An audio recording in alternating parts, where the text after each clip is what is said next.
వేసిన తర్వాత మీరు మళ్ళీ మాట్లాడండి. భరత్ గారు ఒక్క నిమిషం ఆగమనండి. నేను ఒకటి చెప్తున్నా, ఇందాక సొంత పార్టీ ఆ పార్టీలో నుంచి బయట వాళ్ళు వస్తే ఎట్లా ఇముడతారు అన్నారు. నేను నా సొంత నియోజకవర్గం నుంచి నేను చెప్తాను, విషయం చెప్తాను. మహేందర్ రెడ్డి ఎమ్మెల్సీగా ఉన్నటువంటి వ్యక్తి, మాజీ మంత్రిగా ఉన్నటువంటి వ్యక్తి, ఆయన ఓడిపోయిండి అని చెప్పేసి మీరు ఫస్ట్ టైం గెలిచినటువంటి రోహిత్ రెడ్డిని తీసుకొని ఆయన మీద కుంపటి పెట్టినరా లేదా? ఇద్దరు రోజు పొద్దులేస్తే నా సొంత నియోజకవర్గం లైవ్ ఎవిడెన్స్ నేను చెప్తున్నా. రోజు ఒక్క వేదిక మీద రెండు వర్గాలు అపోజిషన్ పార్టీలు కొట్టుకున్నట్టు గల్లలు పట్టుకొని ఇద్దరు కొట్టుకున్నటువంటి రోజులు 5 సంవత్సరాలు గడిచింది. మరి మీరు మాకొచ్చి శుద్ధులు చెప్పి, మీరు మాకొచ్చి స్టోరీలు చెప్పి, మరి మీ కేసీఆర్కి ఏం అవసరం ఉండే? 11 మందిని తీసుకున్నాడు. 12వ రోహిత్ రెడ్డిని తీసుకోవాల్సిన అవసరం ఏముండే? 78 మంది గెలిచింది. మళ్ళా 12 మందిని తీసుకొని 100కు జత చేసుకోవాల్సిన అవసరం ఏముండే? ఆల్రెడీ ఆడ మాజీ మంత్రి ఎమ్మెల్సీ ఉండంగా ఆయన తీసుకొని మీరు ఏం సుజాతక్క, ఇప్పుడు మీకు కూడా ఫుల్ మెజారిటీ ఉంది, మీ గవర్నమెంట్ కూలిపోలేదు, ఏం లేదు. మీరు అంత మంది తీసుకోవాల్సిన అవసరం మీకేముండే? సంగప్ప గారు ఈ డిబేట్ మొత్తం నువ్వేమో మీరు అన్నారు కాబట్టి అప్పటిదాకా మాట్లాడలేదు. ఇప్పుడు మీ గవర్నమెంట్ కూలిపోయే పరిస్థితి ఏం లేకుండే పైగా ప్రతిరోజు జేబులో బుక్ పెట్టుకుని బయట పోగానే రాజ్యాంగం చూపిస్తుంటాడు రాహుల్ గాంధీ. ఎలక్షన్ ముందు చెప్పిండు పార్టీ ఫిరాయింపుల మీ మీద మాట్లాడిన ఆయన్ని. అట్లాంటి మీకేం అవసరం ఉండ? పైగా స్పీకర్ తో, గౌరవ స్పీకర్ తో ఎన్ని అబద్ధాలు చెప్పిస్తున్నారు. ఇంతకంటే దారుణమా? కానీ ఎంపీ పోటీ చేసిన ఆయన కూడా ఆయన ప్రూఫ్ కనిపిస్తలేదు. ఆయన బిడ్డ ఎంపీ నిలబెట్టి మొత్తం ప్రచారం చేసి కండ వేసుకున్నా కూడా ఆయన కనిపిస్తలేదు. అంటే స్పీకర్ ఏమండి, తండ్రి ఒక పార్టీ, బిడ్డ ఒక పార్టీ, బోల్డ్ అని మీ పార్టీలో ఎంతమంది లేరు? అట్లా అంటే నిర్మలా సీతారామన్ భర్త ఏ పార్టీలో ఉన్నాడు? ఆయన ఏడున్నాడు అనేది సెకండ్. బిడ్డ ఒక పార్టీ, తండ్రి ఒక పార్టీ అంటే మీరు అడిగిన దానికి నేను ఆన్సర్ చెప్తున్నాను. నిర్మలా సీతారామన్ భర్త ఏ పార్టీలో ఉండే? గతంలో నిర్మలా సీతారామన్ ఏ పార్టీలో ఉంది? నిర్మలా సీతారామన్ భర్త ఏ పార్టీలో? వాళ్ళిద్దరి మధ్యలో పొలిటికల్ విభేదాలు ఎన్ని జరుగుతుంటాయి రోజు? మీరు అన్నారు కదా, నేను చెప్తున్నా తండ్రి ఒక పార్టీ, బిడ్డ ఒక పార్టీ ఉంటుందంటే ఒక ఫ్యామిలీలో అందరు ఒకటే పార్టీలో ఉండాలని రూల్ ఏం లేదు. ఇప్పుడు బీజేపీలో ఉన్న వాళ్ళు బీజేపీలో ఉన్న ఫ్యామిలీ వాళ్ళు వేరే దగ్గర ఉండొచ్చు, కాదని ఇప్పుడు ఉన్నారు ఆల్రెడీ. నేనేమంటున్నా అంటే మీ ఫ్యామిలీ ఏ పార్టీ? తమిళసై పార్టీ ఫ్యామిలీ అంతా ఏ పార్టీ? అక్క నేనేమంటా, ఇప్పుడైతే మా బీజేపీ క్లోజ్ చేయాల్సిన సమయం ఆసనమైంది.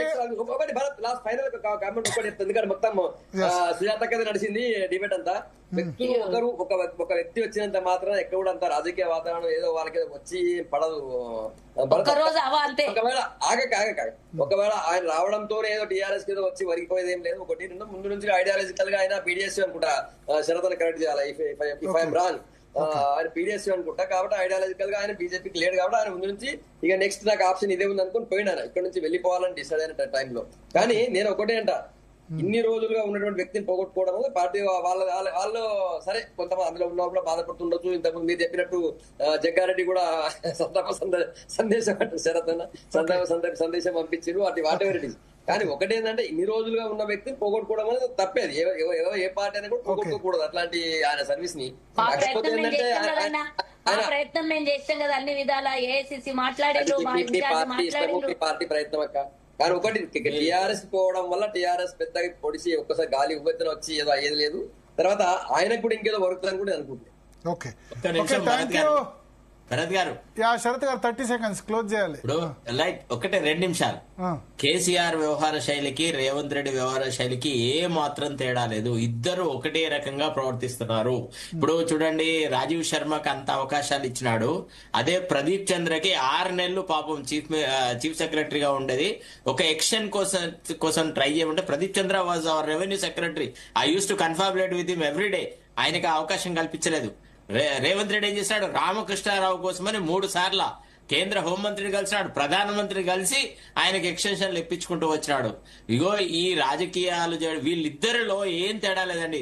రోజు కేసీఆర్ ని తిడుతూ రేవంత్ రెడ్డి కేసీఆర్ ఎట్లా పరిపాలించినాడో అదే రకంగా, అదే నియంతృత్వంగా, అదే దుర్మార్గంగా పాలన చేస్తా ఉన్నాడు. అంతకంటే రేవంత్ రెడ్డిలో కొత్తదనం పోల్చొద్దండి, అలా పోల్చొద్దు. కేసీఆర్ గారిను రేవంత్ రెడ్డి గారిని పోల్చొద్దు. మంత్రులను చాలా చండాలంగా ఉన్నారు. రెడ్డి గారు పబ్లిక్ చండాలంగా ఉంది. మీరు దయచేసి సొంత పార్టీ వాళ్ళని నెగ్లెక్ట్ చేసి ఫిరాయింపుదారులకు ప్రాధాన్యత ఇవ్వడంలో కేసీఆర్ రేవంత్ రెడ్డి ఇద్దరు ఒకటే. నేను ఇది ఎక్స్పెక్ట్ చేయలే. రేవంత్ రెడ్డి గారిని కేసీఆర్ గారిని పోల్చడం అనేది చాలా దుర్మార్గమైన విషయం. అసలు ఆ పోలిక కరెక్ట్ కాదు. మీరు బ్యాక్ చెప్పిన తప్పేమో చెప్పండి తిరుపతి రెడ్డి గారు. తప్పే, బరాబర్ తప్పు. ఆయన ఎక్కడ కేసీఆర్ గారు ఎక్కడ 3 పార్టీలు మారచ్చు, అన్ని పార్టీలను తుంగలో దొక్కి అందరు నాయకులను తొక్కుకుంటాయి. ముఖ్యమంత్రి స్థాయికి ఎదిగిన రేవంత్ రెడ్డి ఎక్కడ ఒక ఉద్యమము పతాక స్థాయికి తీసుకెళ్లి తెలంగాణ అగ్రగామంగా నిలబెట్టిన కేసీఆర్ గారు ఎంతమంది జయశంకర్ సార్ కోదండరామ్ సార్ ఇంట్లోకి రిటైర్ ఏం కోదండరామ్ థ్యాంక్ యూ సంగప్ప గారు, తిరుపతి రెడ్డి గారు, అడ్వకేట్ శరత్ గారు, కల్వ సుజాత గారు, కత్తి వెంకటస్వామి గారు, కొప్పుల ఈశ్వర్ గారు. సో స్పందన జీవన్ రెడ్డి అయితే ఇంకా బీఆర్ఎస్ లో జాయిన్ అవుతారు ప్లీనరీ సందర్భంగా. ఆయన రాక వల్ల బీఆర్ఎస్ కు ఎంత ప్రయోజనం ఉంటుంది, రెడ్డి సామాజిక వర్గం నుంచి కానీ రైతుల నుంచి కానీ ఉత్తర తెలంగాణలో ఎట్లా ఉంటుంది అన్నది రాబోయే 2 సంవత్సరాలు అయితే గట్టిగా విరుచుకుపడతారు కాంగ్రెస్ పార్టీ మీద, రేవంత్ రెడ్డి మీద. మొదటి రోజు స్టార్ట్ చేశారు. ప్రయోజనం ఎంత ఉంటుంది అన్నది చూడాలి మనం. సో చిన్న బ్రేక్ తీసుకుందాం. బ్రేక్ తర్వాత